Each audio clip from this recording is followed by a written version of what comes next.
India तो जाके हो बैठ गया था ईरान के पास, डॉक्टर जयशंकर के होती इसको नकेल डालें, वरना हम फिर आपको पता है 10 उनकी शिप्स इस वक्त रेड सी और ये सारे एरियाज में मौजूद हैं। सो इंडियंस तो डिप्लोमेसी को इस्तेमाल कर रहे हैं। और 3 अमरीकी फौजी जो हैं वो एक ड्रोन स्ट्राइक में जॉर्डन में मारे गए हैं, और ये बाइडेन, अमरीकी सदर बाइडेन ने भी कंफर्म किया है।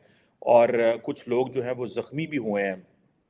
डॉक्टर साहब, कहा जाता है कि जब से गजा की जंग शुरू हुई है, ये पहली दफ़ा जो है वो कुछ ऐसा हुआ है कि अमरीकी फ़ौजी जो हैं उनको टारगेट किया गया है।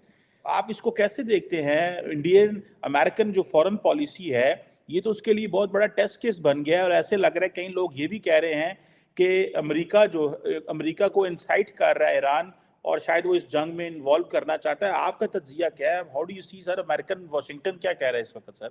सबसे पहले तो ये बताना चाहूंगा कि ड्रोन से अटैक हुआ है, 3 मर चुके हैं, 30 जख्मी है या 34 जख्मी है, ये दो खबरें आ रही। दूसरे नंबर में ये कहना चाहूंगा 159 159 अटैक हो चुके हैं अमेरिकन एसेट्स के ऊपर।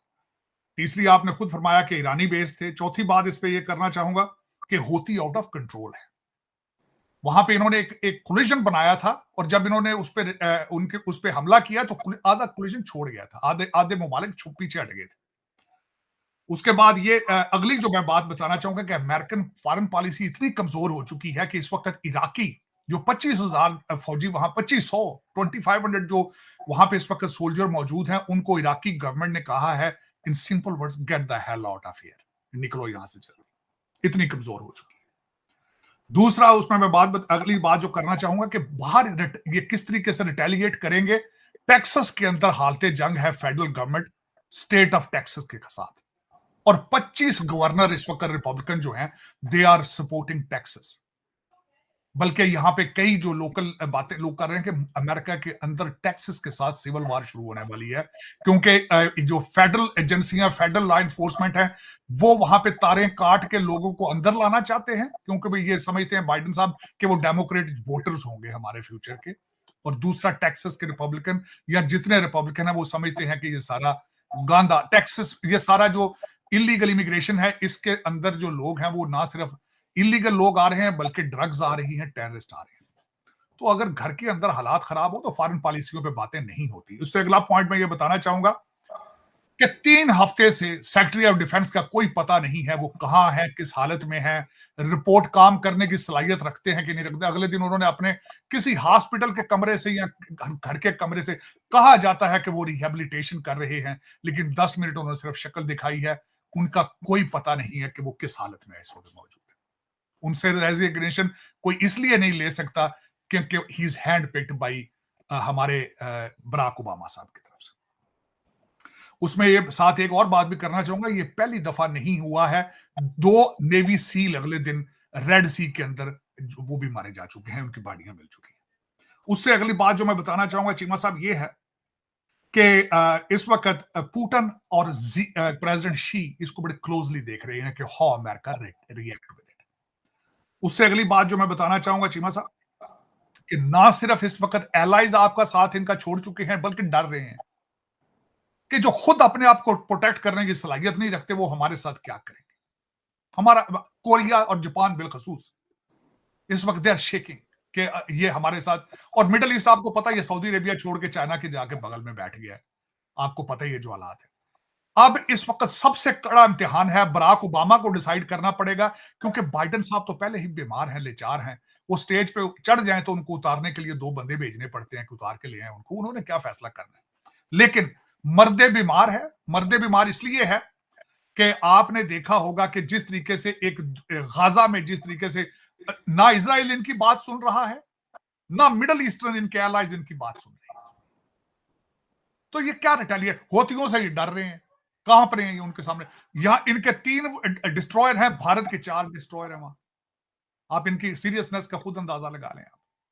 और मैंने जिस तरह पहले अगले दिन अर्ज किया था कि फॉरेन पॉलिसी अमेरिका की यह है कि यूक्रेन को कहते हैं कि तुम हमारी जंग रशिया से लड़ो, पाकिस्तान को कहते हैं आप ईरान की जंग हमारे लिए लड़ो, भारत को कहते हैं चाइना के साथ हमारी जंग आप लड़ो। खुद किधर हैं?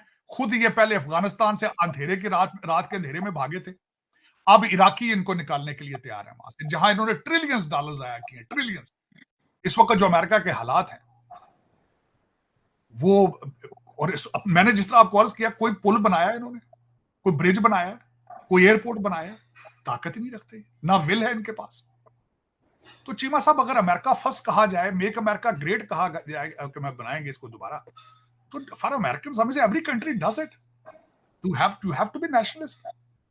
और टाइटल आपका जो एज ए सुपर पावर, आप उसको मेंटेन करने की सलाहियत ना रखते हो, जंगें लड़ने की सलाहियत ना रखते हो, रात के अंधेरे में आपने निकलना भागना हो, तो फिर आपको you have to lose the title of a world's policeman. और आपकी बात ही कोई ना सुन रहा हो, एलाइज छोड़ जाए आपको सारे। आप देखें ना, टोनी बिल्किन साहब को एमपीएस साहब ने कितनी देर अपने ऑफिस से बाहर बिठाए रखा है। इस वक्त वो हर मिडिल ईस्ट के हर दूसरे शहर में 4-4 चक्कर लगा चुके हैं, और उनको तो वो मिलता नहीं भाईजान, जो हमारे वो गाजा वाले हैं, जो पैलेस्टीनियन अथॉरिटी वाले, वो नहीं उनसे सही शेक हैंड करते, जिनको 15 साल हो गए इलेक्शन लड़े हुए उनको। आपको पता है इस वक्त गाजा के अंदर सबसे बड़ा इशू क्या बन रहा है? जी। कल एक पूरा ऐसे इसके ऊपर लिखा था कि गाजा के अंदर अगली हुकूमत कौन बनाएगा, क्योंकि सारे के सारे करप्ट हैं। आगे चलाएगा कौन गाजा को? इजराइल तो नहीं चला पाएगा। वो तो पहले तो वो कहते थे कि हम यहाँ रखेंगे, हम खुद रखना चाहते हैं, वो मिन्नतें करते हैं इजिप्ट को, सबको तुम रख लो, जॉर्डन वाले तुम रख लो, उन्हें, बल्कि हो सकता है अमेरिका उनको ले ले, ये भी कोई पता नहीं है। अंडर ओबामा एडमिनिस्ट्रेशन हो सकता है सारे के सारे फलस्तीनी जहाजों में यहाँ आ जाए, जिस तरह पठान भाई आए हैं अफगानिस्तान से बगैर वेटिंग प्रोसेस के। हो सकता है ये भी यहाँ पे डायलॉग चल रहा है वाशिंगटन डीसी के, हो सकता है कि सारे के सारे गाजा के जितने फलस्तीनी हैं उन सबको अमेरिका ले आया जाए। ये भी हो सकता है, पॉसिबिलिटी स्ट्रॉन्ग, क्योंकि ब्लंडर तो बोर हो रहे हैं काफी अरसे से। अगर 15 मिलियन आ सकते हैं बॉर्डर क्रॉस करके सारी दुनिया, तो उनको भी लिया जा सकता है। लेकिन जब दूसरी तरफ ये डायलॉग हो रहा है कि वहां पे आगे फ्यूचर चलाएगा कौन, तो दुनिया परेशान है, क्योंकि सारे के सारे तो करप्ट हैं फलस्तीनियन। ये भी दुनिया के लिए एक मसला है कि हु विल रन गाजा। कोई रीजनेबल, कोई रिस्पेक्टेबल कैरेक्टर वाला बंदा तो उनको मिल ही नहीं रहा। वो इजराइल और हमास की जंग के बीच अमेरिका के लिए बड़ी मुश्किल पैदा हुई है। सीरिया से लेकर इराक और अब जॉर्डन में भी अमेरिकी मिलिट्री बेस पर हमला किए गए हैं। जॉर्डन में हालिया ड्रोन हमले में अमेरिकी सेना के 3 जवान मारे गए हैं। गाजा युद्ध शुरू होने के बाद से ऐसा पहली बार है जब कोई अमेरिकी सोल्जर मिडिल ईस्ट में मारे गए हैं। और जॉर्डन के जिस क्षेत्रों में यूएस आउटपोस्ट पर हमले हुए हैं उसकी सीमा सीरिया से लगती है।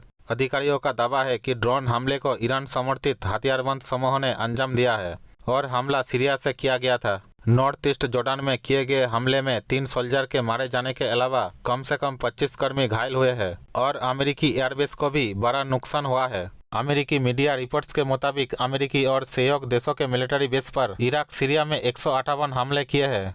इन हमलों में मिसाइल, रॉकेट्स और ड्रोन का इस्तेमाल किया गया है।